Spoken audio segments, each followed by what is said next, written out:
Այս տարածաշրջանում պահպանվել են հին բնակատեղիներ, հեթանոսական և քրիստոնեական շրջաններին պատկանող հուշարձաններ և այդ ամենը հնագիտական ուսումնասիրությունների շնորհիվ փաստում են, որ հնում այստեղ մեծ ավան է եղել։ Միջնադարում նաև իշխանանիստ վայր։ Ներկայացնում ենք տեղի պատմամշակութային հուշարձաններից մեկը։ Բաց երկնքի տակ Գուսանագյուղի ամրոցն է։ Հայաստանի Շիրակի մարզի մարզկենտրոն Գյումրիից 21 կիլոմետր հարավ-արևմտյան ուղղությամբ է գտնվում Գուսանագյուղը, որի հենց սկզբնամասում տեսնում ենք միջնադարյան ամրոց դղյակը։ Մեր թիկունքում Գուսանագյուղի դղյակ ամրոցն է։ Կառուցվել է հավանաբար 10-ից 11-րդ դարերում Բագրատունյաց թագավորության ժամանակ։ Ամրոցը հանդիսանում է Անի մայրաքաղաքի պաշտպանական համակարգի մի մասը։ Հավանաբար գտնվել է նաև դեպի Թբիլիսի տանող միջազգային ճանապարհի վրա և վերահսկել է ճանապարհի ընդհանուր շարժը։ Առաջին անգամ պետության միջոցներով 2008 թվականին կատարվեցին ուսումնասիրման աշխատանքներ և կազմվեց վերականգնման նախագիծ։ Վթարային վիճակում գտնվող հիմնապատվանդանի հիմնականում վերականգնման համար պահպանվել էր հիմնապատվանդանի գրեթե 50%-ը և խիստ վթարային վիճակում էր։ 9-10 թվականներին կատարվեցին արդեն վերականգնման շինարարական աշխատանքները։ Ըստ Թորոմանյանի վկայությունների ամրոցը կառուցված է առաջի հազարամյակի կիկլոպյան կառույցի մեջտեղում, հիմնապատվանդան անմշակ քարերից է, իսկ վերև մասում բարձրանում է արդեն սրբատաշ տուֆը։ Կառույցը գրեթե ուղղանկյուն հատակաձև ունի, անկյունային մասերում բոլորաձև աշտարակներով։ Նախնական ուսումնասիրությունների ժամանակ պահպանված էր հյուսիս-արևմտյան բոլորաձև աշտարակը և ուսումնասիրությունների ժամանակ մաքրումների ընթացքում բացվեց նաև ժայռի վրա հարավ-արևելյան բոլորաձև աշտարակի հիմքերը։ Անմշակ քարերը իհարկե բերված են և հիմնականում կիսամշակ քարեր են տեղադրված։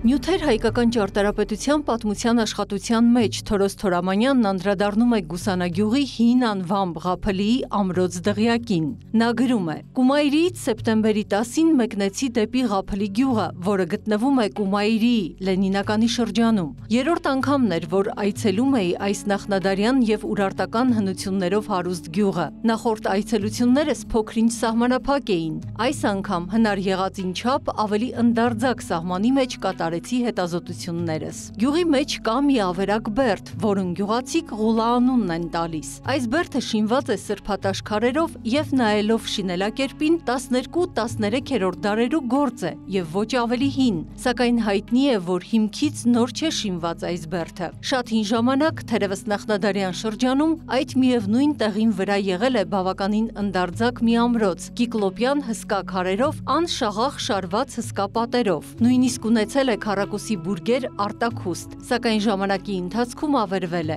Վերջին դարերուն տեղին բարձրադիր ամրությունը և հարմարությունը բերդի համար ստորին շարքերը թողնելով նախնական վիճակին մեջ, վրան շարել են հրաբխային սրբատաշ քարերով բարձր պատեր, նույնիսկ պահել են նախնական բուրգը, վրան սրբատաշ քարերով պատշարելով։ Հետագայում նոր բերդը կանգնել էր հին նախնադարյան ամրոցի մեկ մասի վրա, և բերդին շուրջը թափված քարերը այնքան հսկայական մեծություն են ունեցել, որ ոչ միայն վերջին բերդի շինության ժամանակ տեղն ու տեղը թողել են առանց մաքրելու և տեղափոխելու, այլև մինչև այսօր մնում են հսկայական որձաքարի զանգվածներ, ոմանք հին պատերի տեղին միմյանց վրա դրված և ոմանք անկարգ կերպով գլորված զանազան կողմեր։ Գյուղի հարավ-արևմտյան կողմը գրեթե գյուղին կից երևում են նախնադարյան ժամանակի մի քաղաքի կամ ընդարձակ գյուղի բնակարանների մնացորդներ, բավականին խիտ, բայց սաստիկ ավերված ու քայքայված։ Հազիվ մի քանի տեղերում երևում են 2 կամ ավելի մետր բարձրությամբ պատերի մնացորդներ, որոնք ևս հետզհետե քայքայվելու և անհայտանալու վրա են։ Ինչպես երևում են հետքերից, վերջին 12-13-րդ դարերի նորոգ շինված բերդի ժամանակ մարդկային բնակություն է եղել հնագույն քաղաքի կամ գյուղի մեջ, որոնք հավանորեն ընդհանրապես օգտվել են հնագույն պատերից իրենց բնակարանների համար։ Այս տեղի վրա ժողովրդի վերջին բնակության ապացույցն է ավերակների կենտրոնի վրա գտնված մի մատուռի մնացորդը, որը թեև մինչև հիմքը կործանված է, սակայն մեջը քանդակազարդ քարեր կան, որոնց ոճը բացարձակապես 13-րդ դարաշրջանին կպատկանի, գրում է Թորոս Թորամանյանը։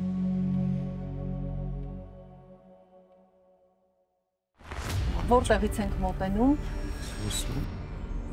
Հնարավորինս բարձրանանք։ Մի քիչ դժվար է, բայց կարծում եմ կմոտենամ։ Մուտքը ես արդեն տեսնում եմ։ Այստեղից կարող բարձրանալ դեպի աջ։ Այժմ գտնվում ենք արևմտյան մուտքի մոտ։ Երկու կողմերից բոլորաձև աշտարակների հիմնապատվանդաններն են։ Հիմնապատվանդաններից բացի վերեպատերի վերևի մասում գրեթե վերանորոգման աշխատանքներ չեն կատարվել։ Դարասկզբի արխիվային լուսանկարների մեջ կա այն տեսքը, որը հիմա մենք տեսնում ենք։ Հետքեր են պահպանվել աշտարակների անկյունային մասերում, ուրեմն լուսամուտների հետքեր պահպանվել։ Երկայնական պատերն ունեն ուղղանկյուն միջնամասերում ունեն ուղղանկյուն ելուստներ, դրանցից հարավային կողմում պահպանված է այսպես կոչված քարի աստիճանները, որ բարձրացել են երկրորդ հարկաբաժին, իսկ վերևում պահպանված մի կտոր շարվածքի շնորհիվ մենք կարողանում ենք հասկանալ, որ կառույցն ունեցել է նաև երրորդ հարկաբաժին, այսինքն փայտի ծածկերով 3 հարկ։ Բավականին բարձր եւ խոշոր կառույց է եղել։ Մենք երրորդ հարկի գրեթե մի մետրն է պահպանվել, դրանից վերև էլի պիտի աշտարակը եւ կառույցը այդպեսին պետք է լիներ։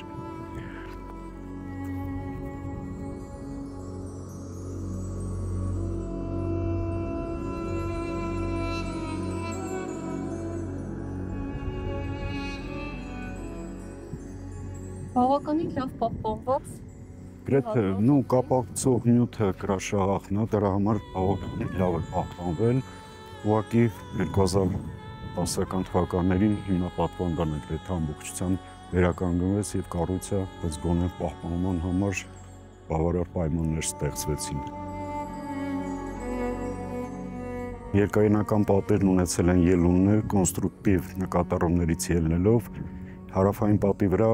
այդ միջնամասում տեղադրված ելունի մեջ կան պահպանված քարե աստիճաններ, որով բարձրացել են երկրորդ հարկաբաժին։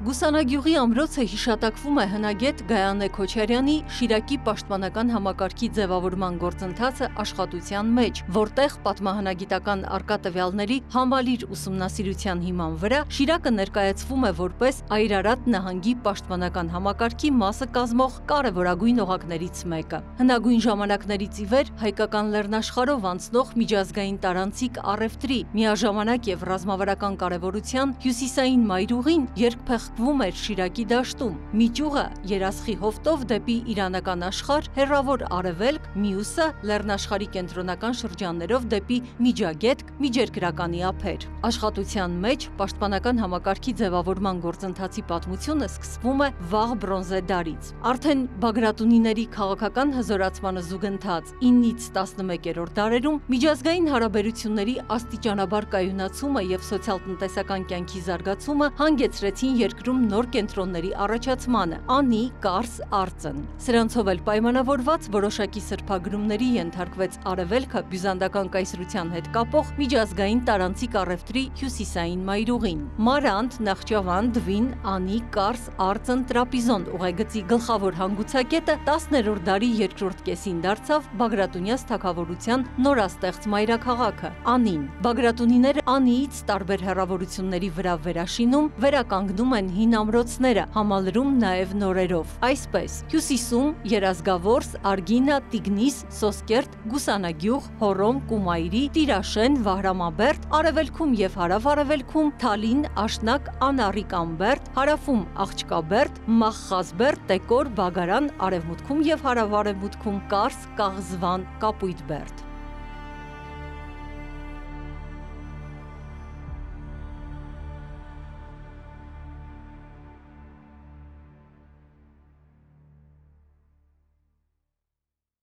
Անցյալ տարվա պետական ֆինանսավորման միջոցով մենք այժմ կատարում ենք նախագծի լրամշակման աշխատանքներ, որպեսզի երկայնական պատերը գոնե ինչ-որ չափով պահպանվեն։ Նախագծում նախատեսված է նաև աշտարակների բավականին բարձր նիշեր, որպեսզի ընդհանուր կառույցը ապահովենք վթարային վիճակից։ Նախագծով նախատեսված է երկայնական պատերի ամրակայում աշտարակների սրբատաշ հատվածի բարձրացնենք մինչև համապատասխան նիշերը, որտեղ մենք չենք սխալվի։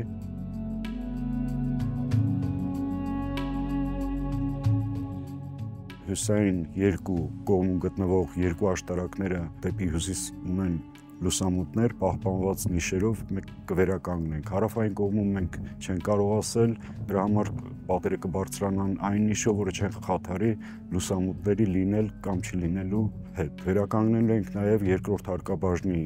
փայտյա ծածկը։ Տեխնիկական բնութագրով տրված է երկրորդ հարկի ծածկի վերստեղծում, դրա համար մենք վերստեղծելու ենք երկրորդ հարկաբաժնի ծածկը եւ մետաղական աստիճանների միջոցով նույն տեղով մենք կբարձրանանք երկրորդ հարկաբաժին։ Երրորդը,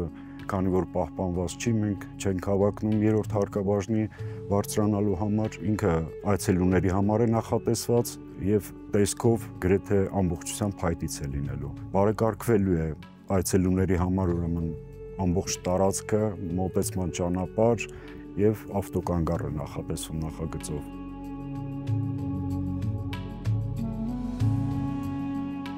Երկայնական պատերի վնասված մասերը մենք կարողացանք վերականգնել 2009-2010 թվականներին անմշակ քարերով, որը կարողացանք պահպանել պատերի երկայնական հանգույցները եւ արդեն վթարային վիճակից կարողացավ կառույցը դուրս գալ։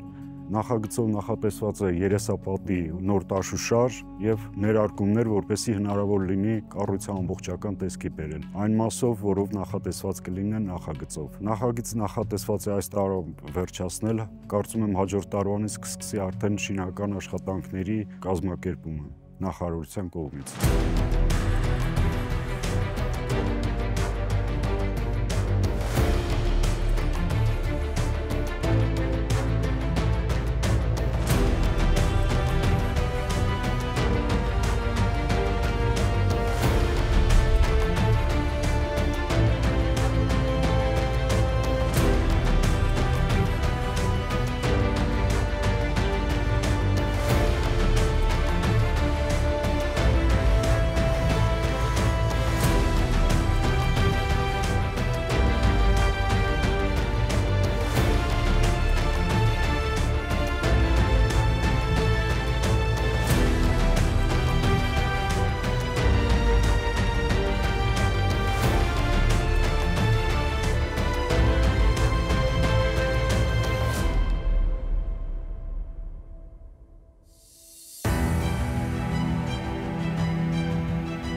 Ամրոցը 10-12-րդ տարերի է, սրա նման մի հատ էլ ներքևը կա,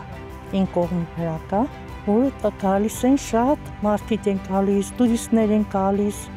էքսկուրսիաներ են գալիս են։ Իշխանների նստավայր է եղել, դագնել անցում ունի, որ միանում է երևի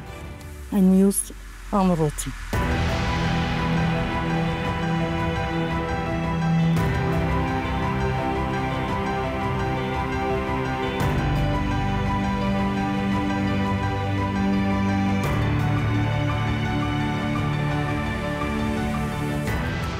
Ամրոց դղյակի վերականգնմանը պարբերաբար անդրադարձ եղել է 2009 թվականից սկսած։ Մասնակի ամրակայման աշխատանքներ իրականացվել էին, բայց կառույցը դեռևս անմխիթար վիճակում էր։ 2024 թվականից Կրթության, Գիտության, Մշակույթի եւ Սպորտի նախարարության միջնաժամկետ ծախսային ծրագրով սկսվել են միջնադարյան այս կոթողի վերականգնման նախագծային փաստաթղթերի լրամշակման աշխատանքները եւ առաջիկա տարիներին վերականգնումից հետո արդեն ամրոցը յուրօրինակ լուծումներով կներկայանա այցելուներին։ Բաց երկնքի տակ Գուսանագյուղի ամրոց դղյակներ։